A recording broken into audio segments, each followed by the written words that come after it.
인사 나누겠습니다. 잘 되고 있습니다. 말씀과 성령의 능력으로 됩니다.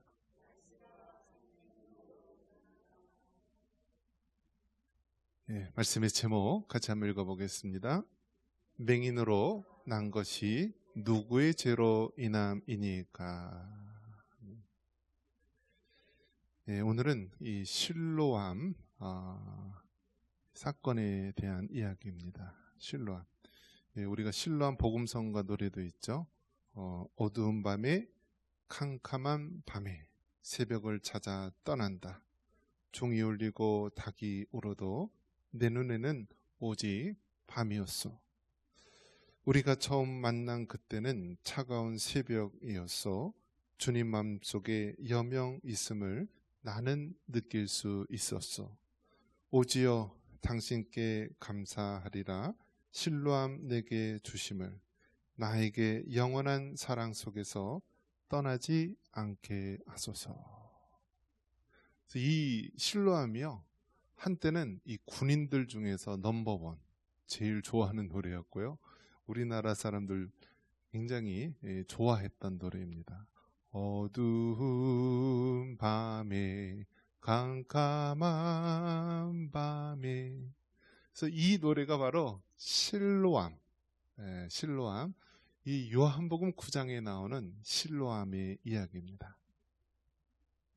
이 실로암은 히브리어, 이스라엘 언어로 보냄을 받았다라는 뜻입니다. 보냄을 받았다.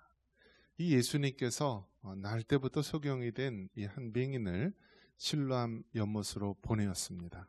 그리고 그곳에서 바로 눈이 떠지고 또 하나님의 놀라운 이적의 역사를 체험한 곳이기도 한 것입니다.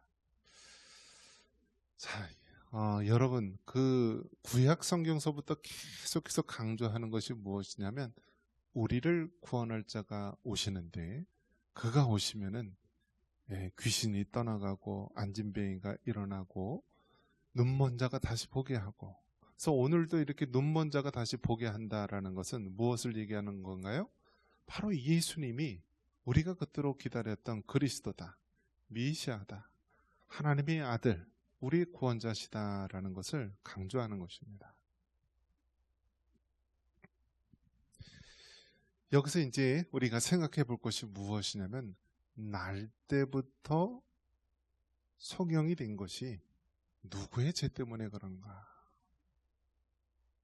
어떤 사람이 있는데 이 사람이 태어날 때서부터 눈이 안 보이는 소경이었어요. 그러면 이 소경이 된 것이 바로 그 사람의 죄 때문인가? 아니면 그 부모의 죄 때문인가? 여러분, 이것이 별것 아닌 것 같지만요, 굉장한 숙제고요, 굉장한 고민입니다. 우리 주변에 보면은요, 감춰져 있지만 얼마나 많은 장애인들이 있는지 모릅니다. 얼마나 많은 장애인들. 여기도 장애인 있죠. 예전에는요, 안경 썼으면은요, 아침에 첫 차 택시 안 세워줬어요. 여러분 기억하시나요?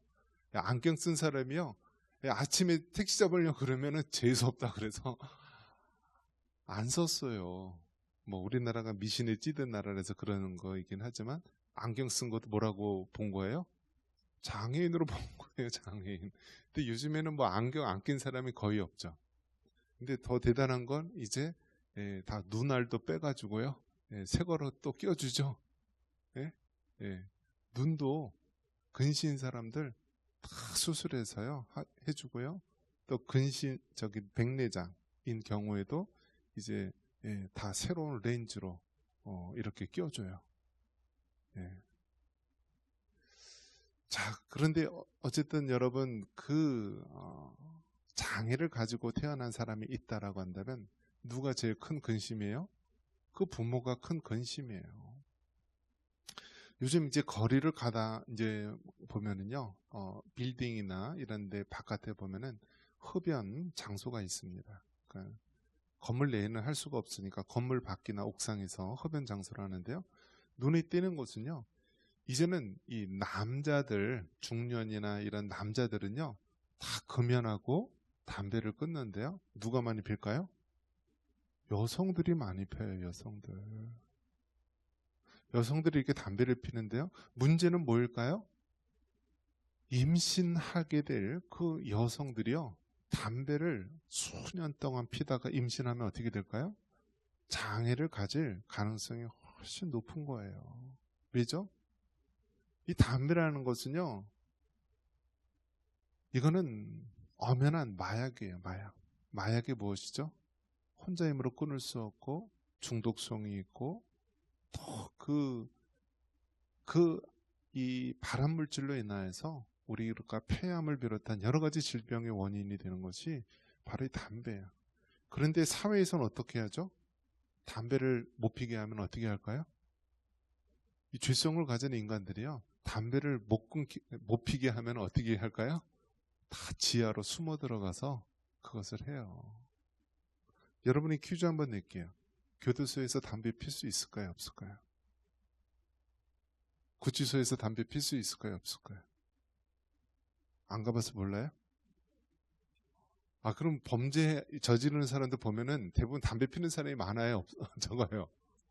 당연히 많겠죠. 그러면 교도소 안에 담배 피게 할까요? 못하게 할까요? 하게 할까요? 못하게 할까요? 네? 담배를 못 피게 해요.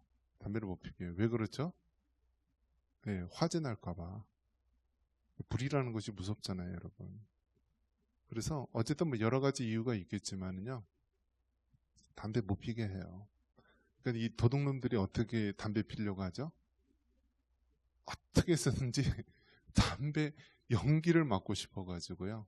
변호사들 접견하면은 거기서 담배 한 대 달라고 그래서 피려고 한다든지 아니면 뭐 이 공터에서 일반인들이 담배 피면은 그 냄새라도 한번 더 맡아보려고 막 킁킁거리고 또 어떤 도둑놈은요 상추를 키워서요 그걸 담배처럼 말아서 한번 피워보려고 별의별 공리를 다하는 그런 있습니다. 이 담배의 중독성 끊기가 힘든 것이죠. 자, 이처럼요 우리 주변에 어떤 담배라든지 여러 가지 해로운 것을 인하여서 그 새로운 신생아들이 장애를 가지고 태어나는 사람들이 많습니다. 근데 이제는 담배는 또 비교될 것도 아니죠. 마약이라는 것이 나와가지고요. 아주 더 대단합니다. 이 마약 중에 왕이 뭐라고요? 마약의 왕? 그러니까 마약에 막 엑스타시도 있고 히로뽕도 있고 막 여러 가지가 있는데 마약의 왕이 어떤 거일 것 같아요? 여러분 생각에 마약의 왕이요? 네, 대마초예요. 마리화나. 그런데 지금 어떤 법으로 어떤 걸 지금 만들고 있죠? 마리화나 이 대마초를요. 일반 담배처럼 기업품처럼 하려고 하는 이 추진이 있는 것입니다. 그러면 어떻게 될까요? 담배 피는 사람이 아직도 많은데 좀 있으면 이제는 대마초 피는 사람이 아주 그냥 널브러지게 있을 것입니다. 지금 이런 현실 속에서 이 친생아들, 임신하거나 이런 사람들 태아가 나오면은요, 정상인 사람들이 정말 드물어요. 그리고 또 여러분 그 결혼 정년기는 없어도 출산 정년기는 있습니까? 없습니까? 있어요. 뭐 제가 알기로는 한 35 정도 되면 노산이에요, 노산. 예. 노산이면은 그만큼 기형아나 여러 가지 장애를 가지고 태어날 확률이 높은 것입니다. 그러니까 이런 일들을 봤을 때 만약에 젊었을 때 그렇게 허랑방탕하게 다니다가 결혼을 해서 임신을 하고 자녀가 태어났는데 장애아를 가지고 태어났다. 어떤 생각이 들까요? 저 아이의 죄 때문에 저 아이가 장애를 가지고 태어났을까요? 아니면은 부모의 죄 때문에 저 아이가 장애를 가지고 태어났을까요? 얼마나 고민이 많이 될까요, 여러분? 예? 건강하게 있다가도요, 자녀를 태어나면은요, 부모는 평생을 짐을 안고 살아가는 거예요. 국회의원, 이 판사 출신 국회의원 중에서 나경원 의원 있죠? 나경원 의원, 그 자녀가 다운 증후군이에요. 다운 증후군. 이 다운 증후군 여러분 아세요? 얼굴이 약간 이제 막 특이하게 생겼잖아요. 그러면서 뭐 여러 가지 지적인 면이나 또 외형적인 면에서 장애를 가지고 살아가는데요.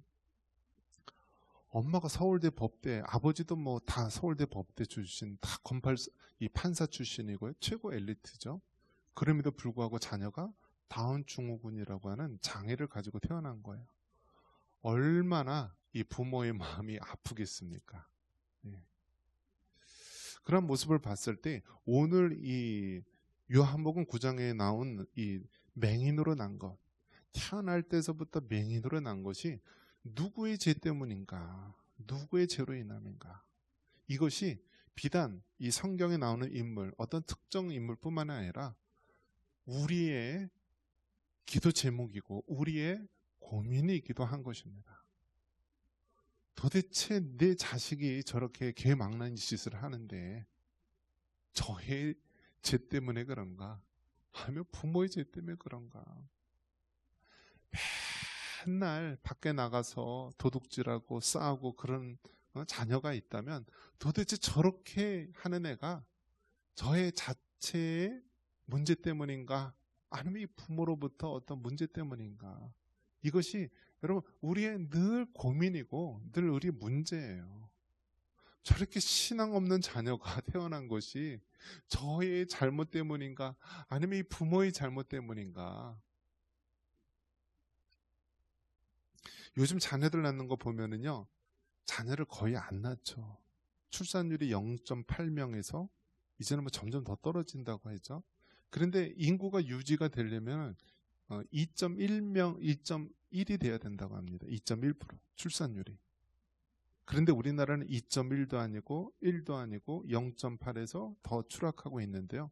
쉽게 말하면 웬만한 부부들은요, 자녀를 안 낳고 낳아야 한 명을 낳는다라는 거예요. 둘이 하나. 그래서 지금 2060년이 되면은 우리나라 인구의 절반, 지금 5천만 명 중에서요, 한 2,600만 명으로 이제 떨어질 것이다라고 추정합니다. 그러면 5천만 명에서 거의 절반가량인 2,600만 명으로 된다라고 한다면 우리나라 산업 기반 다 망가지고요. 군대 가는 인원도요. 이제 그때 되면은 이스라엘처럼 여성도 군대 가야 되는 시대가 되었고요. 우리나라 대기업이라든지 근로자라든지 농사라든지 모든 것들 일할 수 있는 인원이 없어서요. 다 외국인 노동자들이나 외국 사람들 들어와요. 그러면 그 외국인 노동자들이 누구죠? 대부분 이슬람교인 사람들이 많아요. 그러면 이슬람교인 사람들 어떻죠? 기본적으로 부인을 몇 명 둬요? 고향에 한 명, 여기 또 타국에 와서 한 명. 그렇게 하고요. 이슬람 사람들 쫙 깔아놔요. 그러면 나중에 어떻게 되죠? 예, 그들은 이 현지법, 한국이면 대한민국 법을 따르는 것이 아니라 우리는 이슬람법을 따르게 해달라라고 하면서 따로 그렇게 주장합니다. 그리고 이슬람교 출신의 어떤 국회의원 뽑고 그런 쪽으로 해서 자꾸 이상한 쪽으로 가게 되는 것이죠. 오늘날 영국이나 뭐 독일이나 유럽이나 다 그런 쪽으로 잘못된 이민 정책으로 나라가 다 망가지고 있는 거예요. 한때는 기독교 나라였던 나라가 지금 이제 이슬람 나라로 거꾸로 뒤바뀌고 있어요. 그 원인이 어디 있어요? 아이를 안 낳아서 그러는 거예요. 아이를 안 낳아서.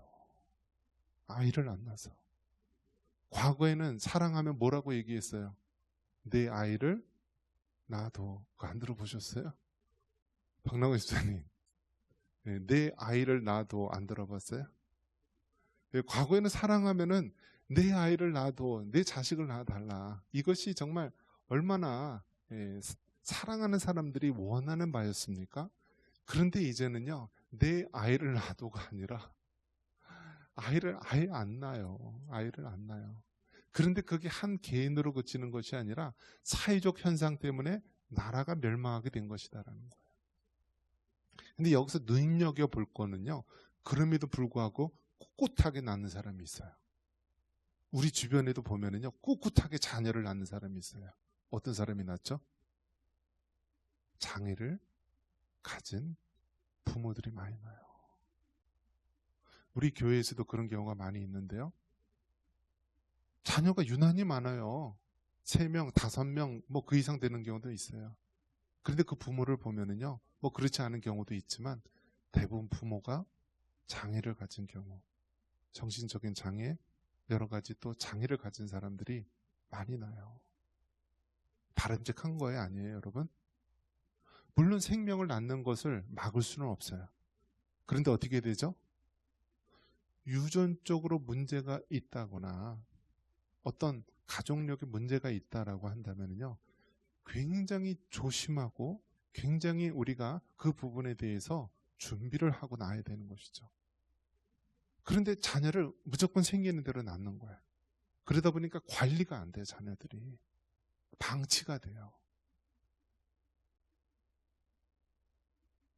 우리 주변에도 보면은요, 신방을 가게 되면은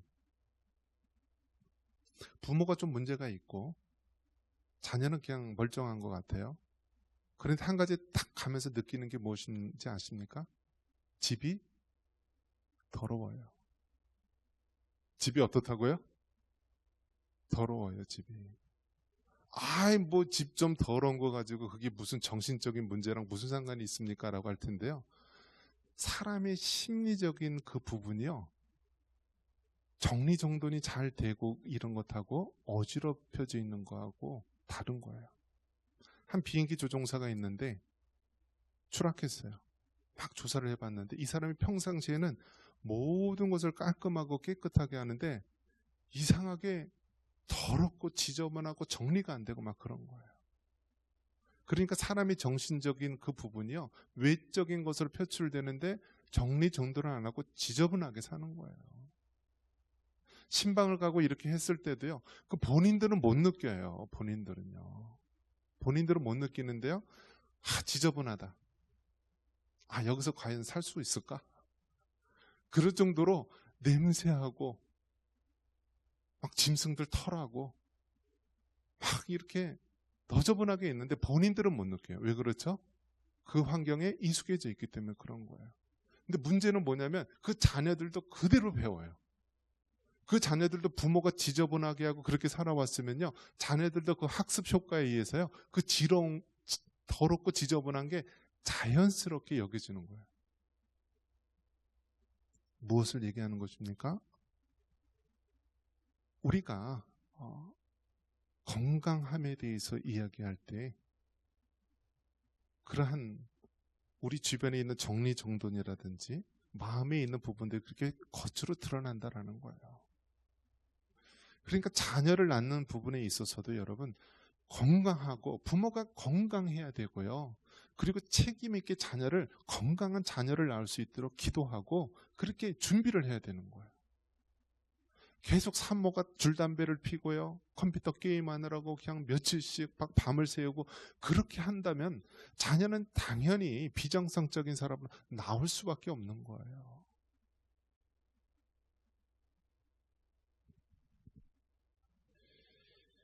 자, 이러한 문제가 우리 요한복음 9장에 이 태어나면서부터 맹인으로 낳은 사람이 그 사람의 죄 때문에 그러냐, 그 부모의 죄 때문에 그러냐, 이 문제는 오늘 우리에게도 마찬가지다라는 거예요.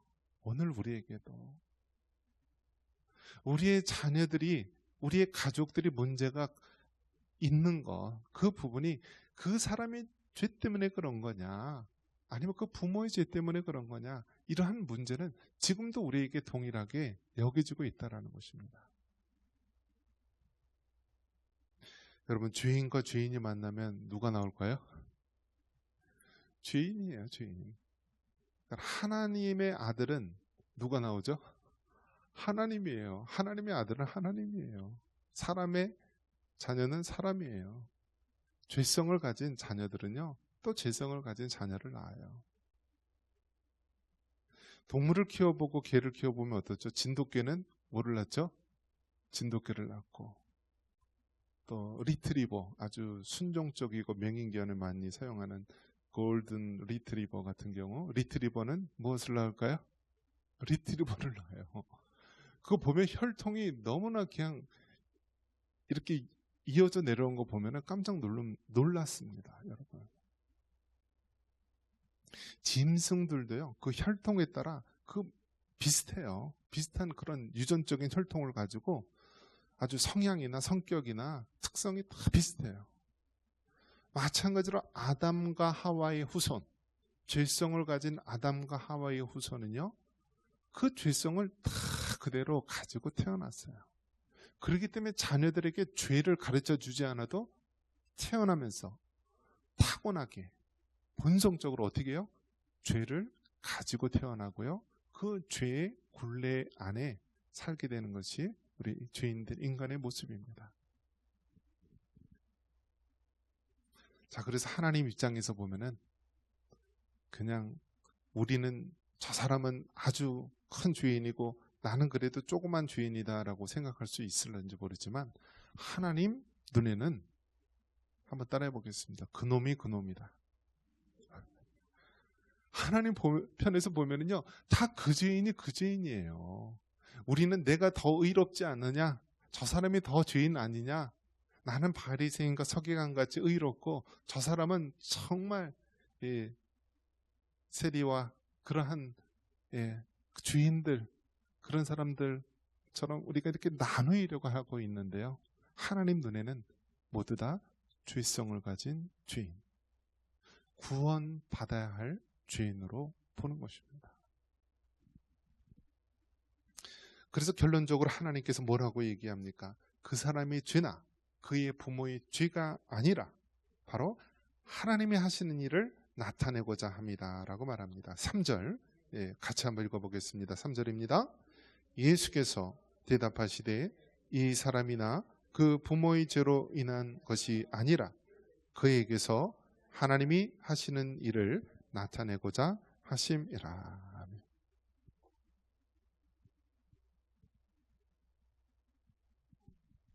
결국 하나님께서는 어떠한 계획과 뜻을 가지고 계시냐면, 그 사람이 태어나면서부터 명인으로 난 것이 그 사람의 죄 때문도 아니고 그 부모의 죄 때문도 아니고, 이를 통하여서 하나님이 하시는 일, 하나님이 하시는 일을 나타내고자 하심이라고 말합니다.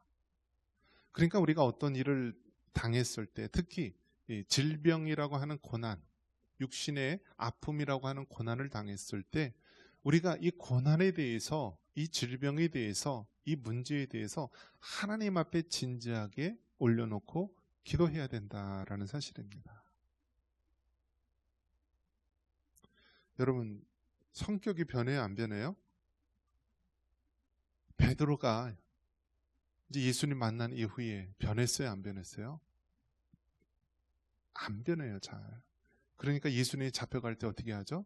칼을 탁 빼서 예수님을 잡으러 온 그 말구라고 하는 사람이 귀를 댕강 잘라버리잖아요. 안 변해요. 부활하신 예수님이 딱 나타나니까 베드로는 어떻게 해요? 그냥 바닷속으로 뛰어들잖아요. 그 성격이 변해요, 안 변해요? 안 변해요. 잘 안 변해요. 그런데 어떻게 돼요?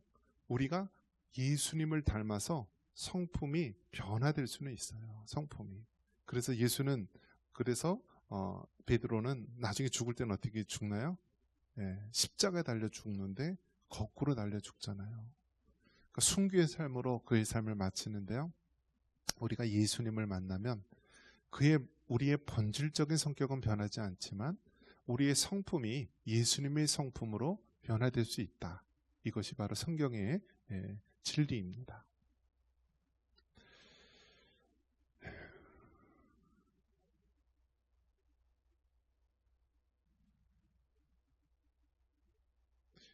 이제 저도 이제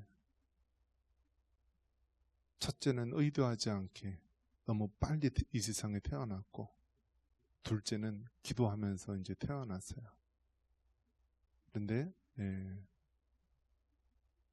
둘째가 태어날 때 이제 태중에 있을 때죠. 그랬을 때 좋아하는 음식이 있었어요. 그래서 교회 끝나고 항상 무엇을 먹었을까요? 햄버거를 좋아했어요. 햄버거를 좋아했고 피자도 잘 먹었어요. 근데 둘째가 딱 태어나니까요, 아토피예요, 아토피. 그래서 무슨 생각했을까요? 하나님, 저희가 아토피로 태어난 것이 하나님 이 부모의 죄 때문에 그런 거 아닙니까? 그때 너무 햄버거를 많이 먹어서, 그때 너무 피자를 많이 먹어서 그런 거 아닙니까? 별의별 생각이 다 들더라고요. 하나님께서 항상 주의 종에게는요, 시험을 줘도 더 큰 시험을 줘요. 큰 시험. 그래서 그 둘째가 태어났을 때 이 아토피, 또 아토피와 천식이 연결이 돼 있어서 또 나중에 천식까지도 같이 일어나는데, 이 병을 고치려고 얼마나 애를 썼는지 몰라요. 그 없는 전도사 그 사례비를 가지고 그 둘째 병을 고치려고요, 그냥 좋다는 거 다 써보고, 이 병은 저 병은 다 써보고, 나중에는 이제 중계동에, 하계동에 있는 그 상계백병원, 거기서 현동이가 20살 때까지 소아과에서 최장기간 아토피 천식 치료받았어요. 20살 넘을 때까지요. 소아청소년과. 그러니까 거의 그냥 수십 년을 치료받았어요. 그때 든 생각이, 부모가 부족해서 자녀가 이렇게 태어나면서 아토피를 앓고 천식을 가지고 태어난 것 아닌가? 굉장히 많은 고민을 하고 기도를 많이 했었습니다. 그럴 때 드는 생각이, 여러분, 뭐 부모의 죄 때문에 그런가? 도대체 무엇 때문에 그런가? 많은 생각을 하는데요. 결국 성경은 뭐라고 얘기하냐면, 그의 죄나 그의 부모의 죄가 아니라 이를 통하여 하나님이 하시는 일을 하고자 하심이라. 그래서 여러분, 결국 우리가 질병을 안게 되고 고난을 안게 돼서 낙심하고 힘들어할 때가 있지만, 결국 하나님이 뜻하시는 바는 무엇이냐면, 이를 통하여서 하나님이 하시는 일을 나타내고자 함이라고 말씀하십니다. 물론 이제 지금도 진행 중이지만, 그 둘째 아들이 아토피 천식을 앓으니까요, 어디를 못 가는지 아세요, 여러분? 도시를 못 가요. 공기 나쁜 곳을 못 가요. 그래서 어디 있을까요? 연천에 있잖아요. 공기 좋고 물 좋은 연천을 떠날 수가 없더라고요, 보니까. 그래서 하나님의 뜻이, 야, 너는 연천에서 뿌리를 내려라. 넌 도시 가서 못 산다. 물론 지금 현재까지는 이렇게 하나님께서 보이시는 것 같습니다. 여러분 나름대로 다 기도 제목이 있을 거예요. 여러 가지 질병이나 자녀의 문제, 여러 가지 삶의 문제, 그 사람의 죄 때문에 그렇습니까? 아니면 나의 죄 때문에, 부모의 죄 때문에 그렇습니까? 이러한 고민이 있을 것입니다. 하지만 하나님께서 뭐라고 말씀하십니까? 이를 통하여 하나님께서 하시는 일을 나타내고자 합니다. 여러분, 우리 주변에 여러 가지 많은 일이 있습니다.